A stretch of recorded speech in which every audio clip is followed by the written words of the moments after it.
We're proud to present you the World Statesman Award. Thank you. Okay, we'll go over this. Steve, Henry? Okay, all right, we'll go over there. No, stay there. Stay there. Stay there. Oh, yeah. Steve?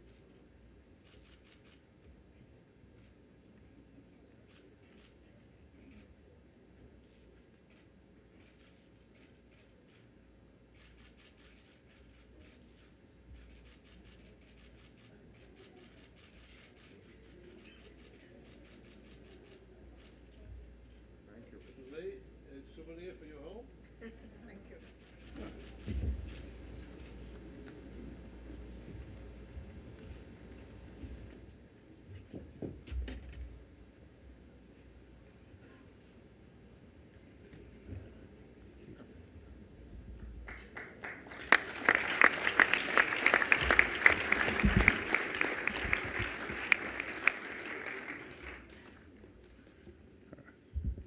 Rabbi Arthur Schneier, founder and president of the Appeal of Conscience Foundation, Mr. Stephen Schwartzman, Dr. Hsien Kissinger, religious leaders, business leaders, members of the diplomatic corps, ladies and gentlemen. A very good evening to all of you. First of all, let me congratulate my fellow award recipients tonight, Mr. Timotheus Hottis, Mr. Stephen Ross, and Ms. Susan Wojcicki. It's very good to be in your company. I'm delighted to be here amongst friends, old and new. First, let me thank Mr. Schwartzman and especially Dr. Henry Kissinger for reading my award citation. I'm immensely honored. I've known both of them for a long time. Dr. Kissinger especially has been a great and a long-time friend of Singapore. He and I have known each other for more than 30 years, and he was also a close friend of Mr. Lee Kuan Yew, our founding Prime Minister. So this means a great deal to me personally, and I think it would have meant a great deal to my father too. I also want to thank Rabbi Schneier and the Appeal of Conscience Foundation for conferring on me the great honor of this award. It's especially significant to me and to Singapore because the values of the foundation, tolerance, respect, and harmony, are congruent with the values that bind Singapore together as a nation. For over half a century, Singapore has worked hard to uphold the principle of equality among our different races and religions. It was over this fundamental principle that we separated from Malaysia in 1965 to become an independent country.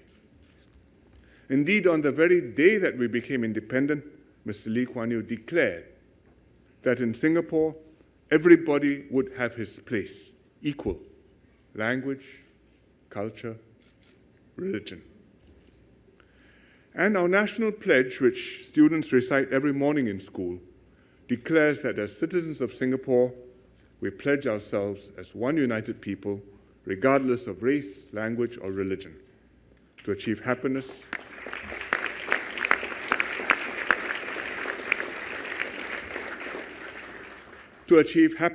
prosperity, and progress for our nation.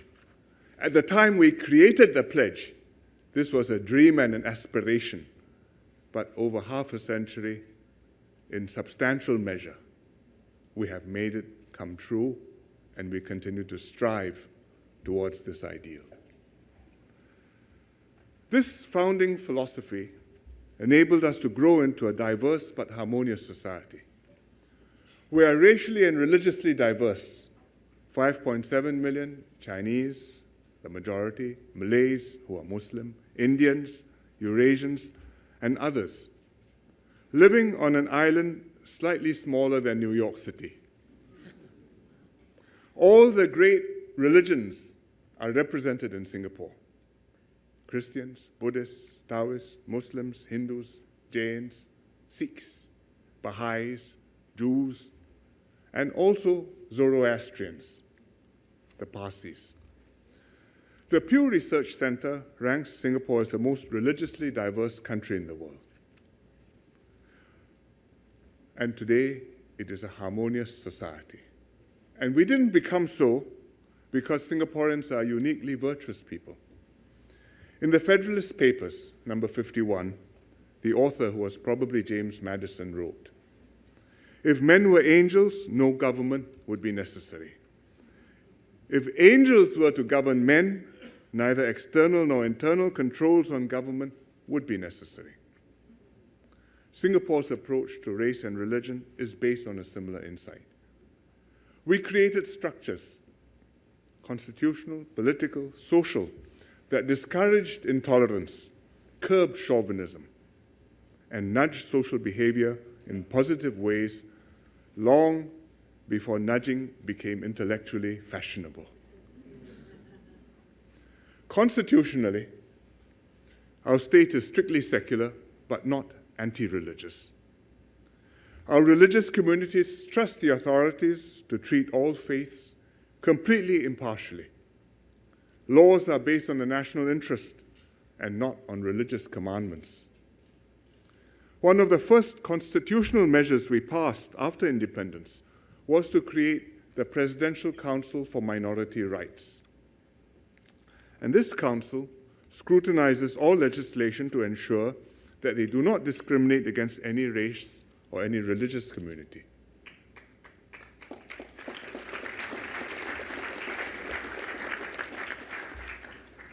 We also created a Maintenance of Religious Harmony Act, which empowers the government to act against religious leaders or groups who cause feelings of enmity, hatred, or hostility between religious groups, or who use religion to promote a political cause. Fortunately, we've never had occasion to use the Act in 30 years of its existence, but its very existence has been of considerable deterrent value. We design electoral rules to encourage multiracial politics instead of the politics of race and religion.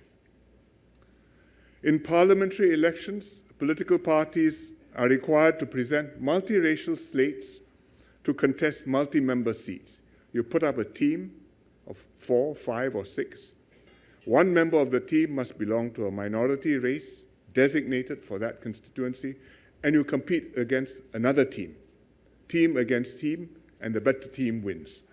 And the point of this is to discourage political parties from championing particular racial or religious groups and dividing our society along primordial fault lines.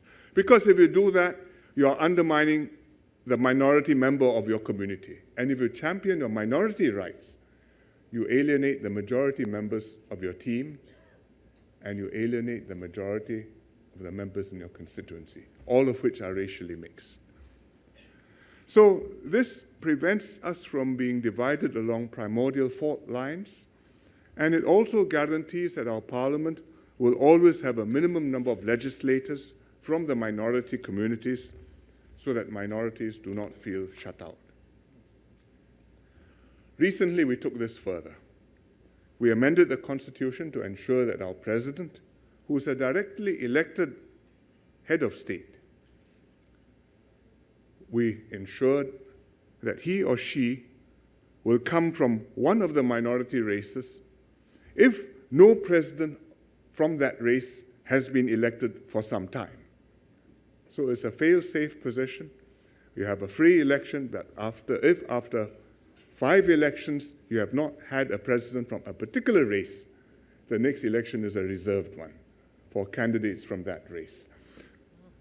And so we've made multiracialism not just a political aspiration, but a structural feature of our political system.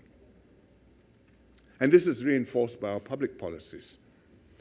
For example, in our public housing estates, where public housing is sold to people, and after some years they can then freely transact and resell the houses, we've ensured that in every township, every precinct, every residential block, we have an ethnically mixed population.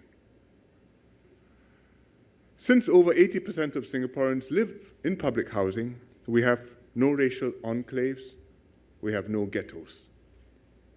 Every part of Singapore looks something like every other part, diverse and multiracial. And every member of parliament looks after a multiracial constituency. He does not represent a constituency whose boundaries have been drawn to include only a particular group. Had we not done this and intervened in the housing market, our population would have become racially segregated, as has happened in many other countries, with very serious social consequences. In our schools, students of all races and religions study together. This also the result of having mixed constituencies, because they're living in mixed residential areas, and therefore they go to schools, which are also mixed, without being bused. They are all taught a secular national curriculum, even in schools affiliated to religious groups. And in our media, we do not allow blasphemous cartoons, songs, or other offensive materials that denigrate or disparage other races or faiths, whether this is done in the name of entertainment or freedom of speech. Within this constitutional, legal, and policy framework, Singaporeans have learned to live peacefully together. Mosques, temples, churches, synagogues are all within walking distance of one another, and sometimes even hold events together. I went to a Catholic school. There's a church in the school grounds, and across the road from us, there was a synagogue. There was a synagogue, one of two in Singapore, catering to a very small Jewish community, a few hundred people, but part of the diversity and the freedom of religion and the harmony of the faiths which we have generated in Singapore. Religious groups make compromises and adjustments in their practices, mindful of the sensitivities of other faiths. For example, mosques tone down their loudspeakers that carry the prayer call, the azan. And to make up for this, we broadcast the azan on national radio. On their part, Christians exercise restraint, proselytizing to people of other faiths. Because to you, it's the gospel, the good news. But to people of other faiths, if it's not done sensitively, it can be taken amiss and can cause offense.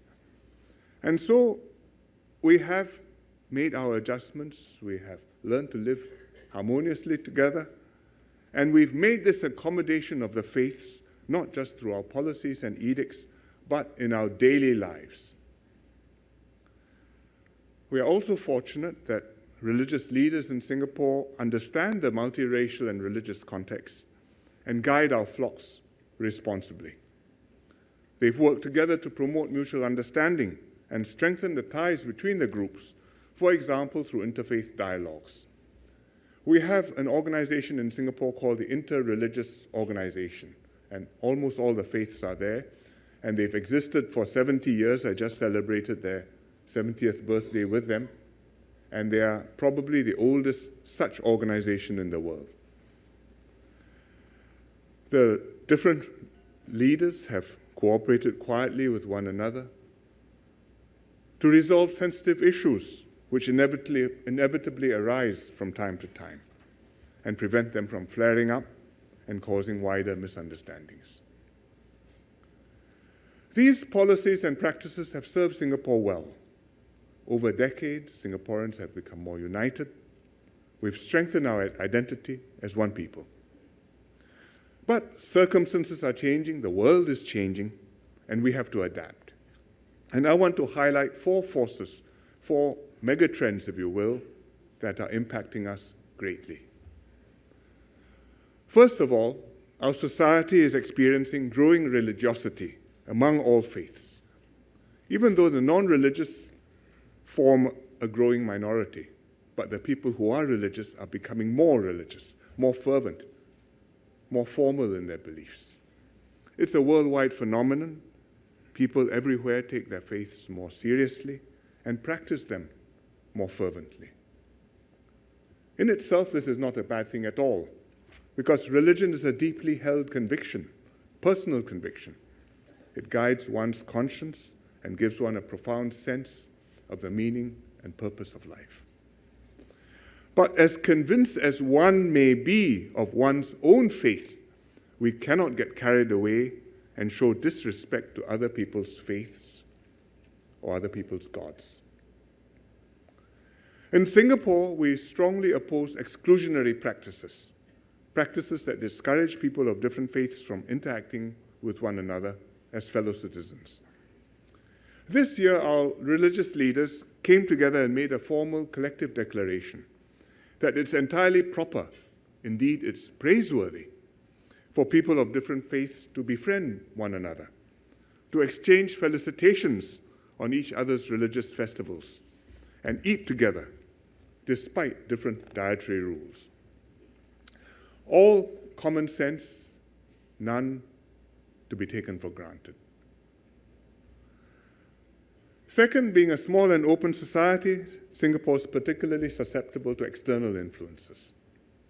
Every racial and religious group in Singapore has extensive links with larger communities abroad belonging to the same race or the same faith. All our religions have their roots elsewhere and take guidance from superior authorities somewhere else. We are a small island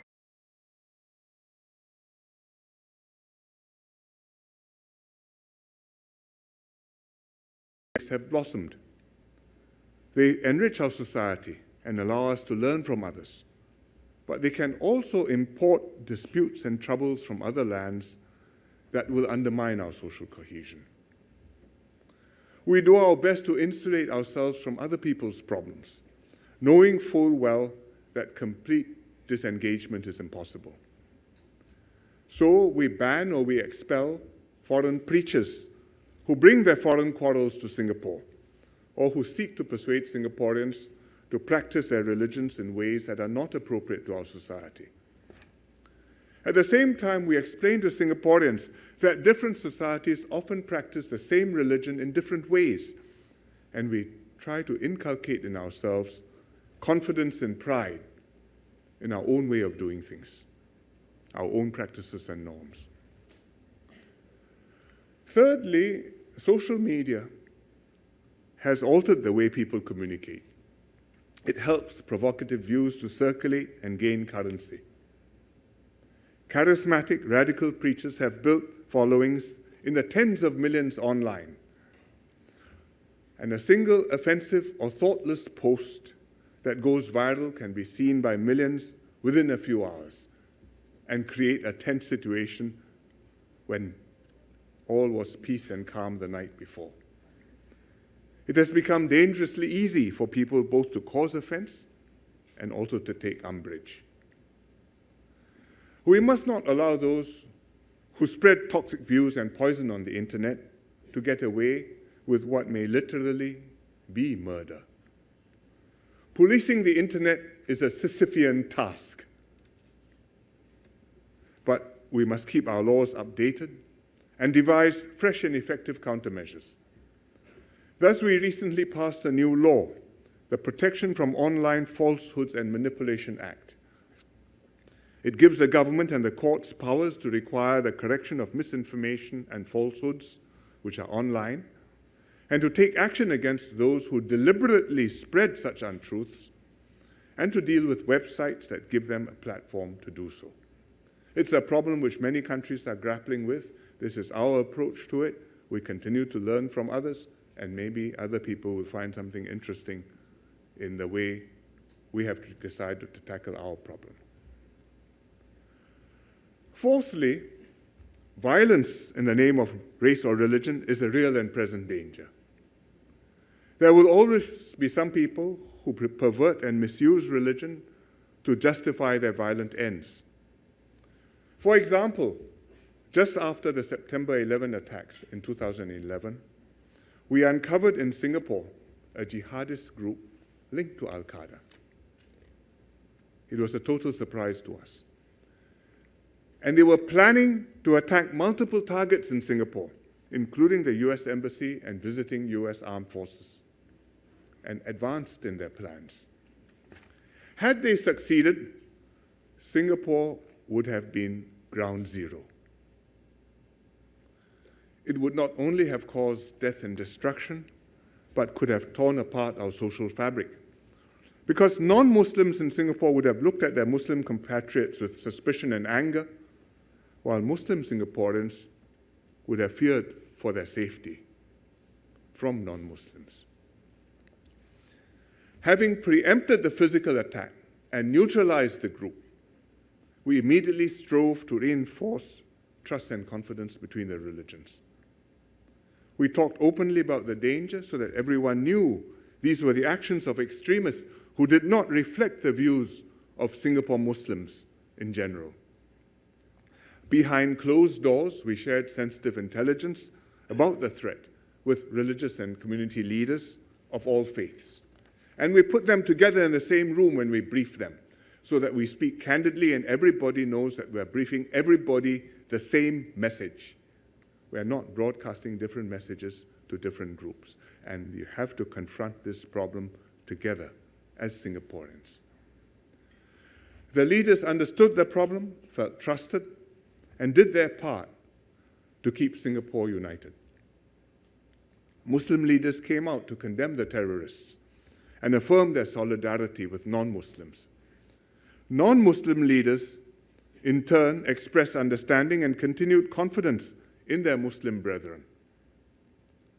A group of respected Islamic scholars and teachers volunteered to set up the Religious Rehabilitation Group, the RRG, to counsel and rehabilitate radicalized individuals, as well as look after their families and offer support and guidance. Because you can lock a terrorist away, but for how long? And what do you do with their families? And how do you explain to the community? But if you can persuade him, if you can turn him around, if you can get him to see the light, and be able to get back into the community and integrate back and find a job and find his place and understand the error of his ways, then we've not only saved a soul, we've kept our community together. We have not succeeded in every case. There are a few who are still there since 2001, and I think will take a very long time to persuade. But the majority, we have been able to rehabilitate, to release, and to bring back to normal life. And we've done that probably to 80% of the people we've picked up, 90%, with only a couple who have relapsed and come back again. So with conviction, with cooperation, with confidence, it is possible to get religious leaders, responsible ones, respected ones, on your side, doing good work, helping to bring a very multi-religious society together. Through these strenuous efforts, we've succeeded in maintaining multi-religious confidence. And since then, we've kept up our efforts.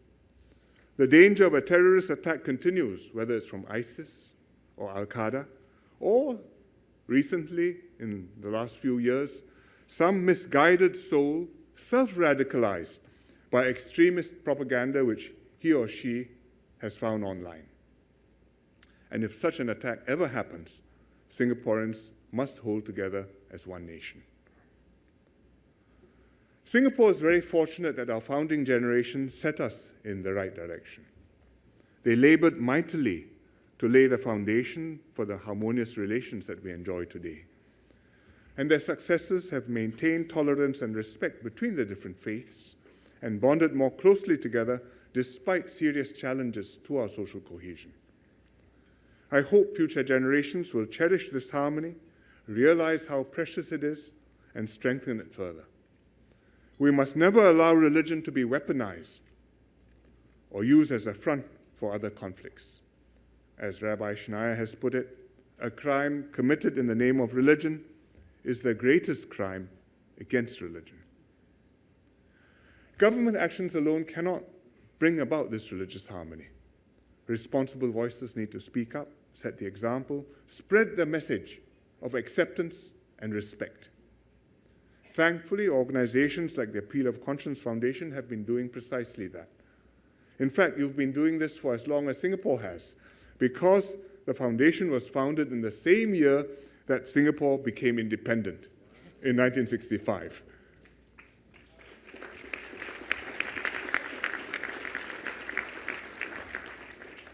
I commend your good work, and I'm humbled that you have decided to confer the World Statesman Award on me this year.